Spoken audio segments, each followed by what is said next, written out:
Hi dears, welcome back to our channel. ഇന്ന് ഞാൻ വന്നിരിക്കുന്നത് ട്രെൻഡ്സ് ഓൺലൈൻ്റെ കുർത്തി മെറ്റീരിയലിൽ നിന്ന് ഒരെണ്ണം സെലക്ട് ചെയ്തിട്ട് എനിക്ക് സ്റ്റിച്ച് ചെയ്യാൻ വേണ്ടിയിട്ടാണ് കേട്ടോ. ഗ്രീൻ ലെഗിൻസ് ഉള്ളത് കൊണ്ട് ഞാൻ ഈ ഒരു ഗ്രീൻ കളറാണ് സെലക്ട് ചെയ്യണത്. കഫ്താനാണ് സ്റ്റിച്ച് ചെയ്യണത്. അപ്പോൾ അതിൻ്റെ യോക്കിൽ ഇങ്ങനെ വർക്ക് വന്നിട്ടുണ്ട്. ആ വർക്ക് ഞാൻ കട്ട് ചെയ്ത് മാറ്റുകയാണ് കേട്ടോ. അല്ലാണ്ട് അങ്ങനെ തന്നെ സ്റ്റിച്ച് ചെയ്യുമ്പോൾ നമ്മുടെ ഷോൾഡറിൻ്റെ അത് കൂടെ ജോയിൻറ്റ് വരും. അതുകൊണ്ടാണ് അത് കട്ട് ചെയ്ത് മാറ്റിയത്. അതിനുശേഷം നമ്മുടെ ചുരിദാറൊക്കെ എങ്ങനെയാണ് കട്ട് ചെയ്യണത് പോലെ നമ്മൾ നാലാക്കി മടക്കിയതിന് ശേഷം നെക്ക് മാർക്ക് ചെയ്ത് കൊടുക്കണം കേട്ടോ. കഫ്താൻ അടിക്കാൻ വളരെ ഈസിയാണ്. നെക്ക് മാത്രമേ കട്ടിങ് വരുന്നുള്ളൂ കേട്ടോ, വേറെ എവിടെയും കട്ടിങ് ഒന്നും വരുന്നില്ല.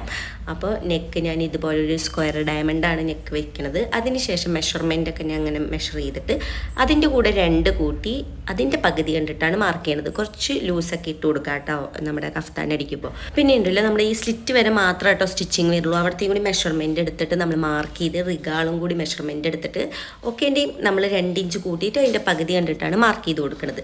എന്നിട്ട് ഒരു 17 ഇഞ്ചൊക്കെ ഇങ്ങനെ മാർക്ക് ചെയ്ത് കൊടുക്കുക കേട്ടോ. 17 19 അതുവരെ സ്റ്റിച്ചിങ് വരുന്നുള്ളൂ.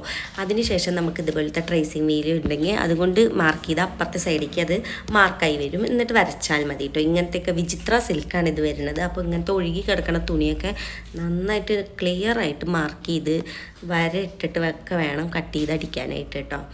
അപ്പോൾ അല്ലെങ്കിൽ നമുക്ക് തന്നെ പണി കിട്ടും, അഴിച്ച് പണിയേണ്ടി വരും.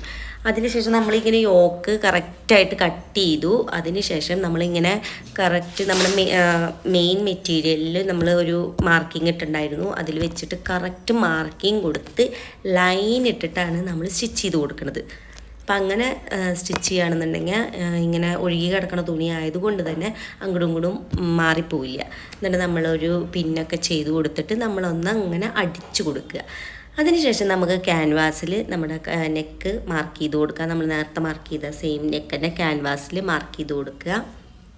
ബാക്ക് നെക്കും ഫ്രണ്ട് നെക്കും നമ്മൾ മാർക്ക് ചെയ്ത് കൊടുത്ത് കട്ട് ചെയ്തെടുക്കുക. പിന്നെ ഉണ്ടല്ലോ, ഞാൻ ഈ ഇതിൽ ചെയ്യുന്ന പോലെ ക്യാൻവാസ് വെട്ടിയിട്ട് നമ്മൾ അയൺ ചെയ്ത് ചെയ്യുകയാണെന്നുണ്ടെങ്കിൽ ഒരിക്കലും ഈ കഴുത്ത് തെറ്റിപ്പോവില്ല. നമ്മൾ ക്യാൻവാസൊക്കെ ഇങ്ങനെ വെട്ടി എടുക്കുമ്പോൾ ഇങ്ങനെ നമ്മൾ ഉള്ളിലത്തെ ആ പീസും ഉണ്ടല്ലോ, രണ്ടും നമുക്ക് ആവശ്യമാണ് കേട്ടോ.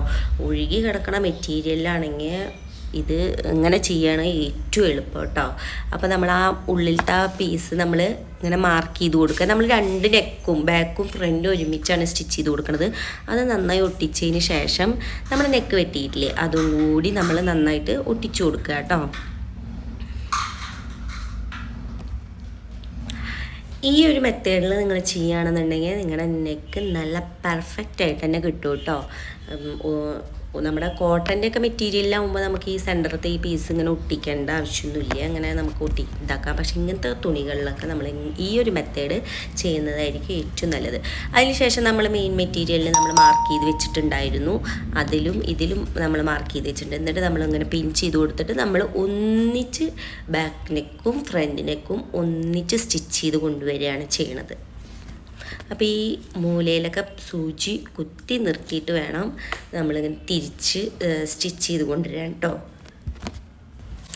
അതിനുശേഷം നമ്മുടെ ആ പിന്നൊക്കെ മാറ്റിയിട്ട് ഇതങ്ങോട്ട് പറിച്ച് കളയുക. ആ സെൻറ്ററത്തെ പറിച്ച് കളഞ്ഞതിന് ശേഷം അപ്പോൾ കണ്ട കറക്റ്റായിട്ട് ഇങ്ങനെ കിട്ടും. എന്നിട്ട് സൈഡൊക്കെ അടിച്ച് നമ്മൾ സാധാ നെക്കൊക്കെ കട്ട് ചെയ്തെടുക്കണ പോലെ എടുക്കുക. അതിന് ശേഷം ഈ എഡ്ജൊക്കെ വരുന്നിടത്തൊന്ന് കട്ട് ചെയ്ത് കൊടുക്കുക. അപ്പോൾ ഏറ്റവും എളുപ്പത്തിൽ ചെയ്യണതാണ് കേട്ടോ അത്. അപ്പോൾ ഞാൻ ഒന്ന് ഇട്ട് നോക്കി. അതിനുശേഷം നമ്മുടെ സൈഡ് പുറത്തു കൂടിയാണ് കഫ്താൻ്റെ സ്റ്റിച്ചിങ് വരിക. നമ്മൾ 17 ഇഞ്ചാണ് എടുത്തേക്കണം. സ്റ്റാർട്ടിങ്ങിലും എൻഡിലും ഒന്ന് ലോക്ക് ചെയ്ത് ഇട്ട് കൊടുക്കുക കേട്ടോ. അപ്പോൾ ലാസ്റ്റായിട്ട് നമ്മൾ ബാക്കിൽ ടക്കും കൂടി ഇട്ട് കൊടുക്കണം. ഒരു 9 ഇഞ്ചിൽ ടക്കും കൂടി ഇട്ട് കൊടുക്കുക. എന്നിട്ട് അതിൻ്റെ സെൻറ്ററിൽ നമ്മളൊരു വള്ളിയും കൂടി ഉള്ളിൽ കൂടെ വെച്ച് സ്റ്റിച്ച് ചെയ്ത് കൊടുക്കുക കേട്ടോ. അത് ഇതുപോലത്തെ വള്ളി അടിച്ചിട്ട് നമ്മൾ സ്റ്റിച്ച് ചെയ്ത് കൊടുക്കുകയാണെന്നുണ്ടെങ്കിൽ നമുക്ക് ബാക്കിൽ ഇങ്ങനെ അഡ്ജസ്റ്റ് ചെയ്യാനും കൂടി പറ്റും കേട്ടോ. അപ്പോൾ അത്രയേ ഉള്ളൂ കേട്ടോ. നമ്മൾ വളരെ എളുപ്പത്തിൽ ചെയ്യാൻ പറ്റിയിട്ടുള്ളതാണ്. പിന്നെ ഇത് ഇങ്ങനെ ഇടാൻ പറ്റില്ല. അപ്പോൾ അതിനായിട്ട് ഞാൻ ക്രേപ്പിൻ്റെ മെറ്റീരിയലും കൊണ്ട് തന്നെ ഒരു ഫുൾ ഷിമ്മി ഞാൻ അടിച്ചിട്ടുണ്ട്.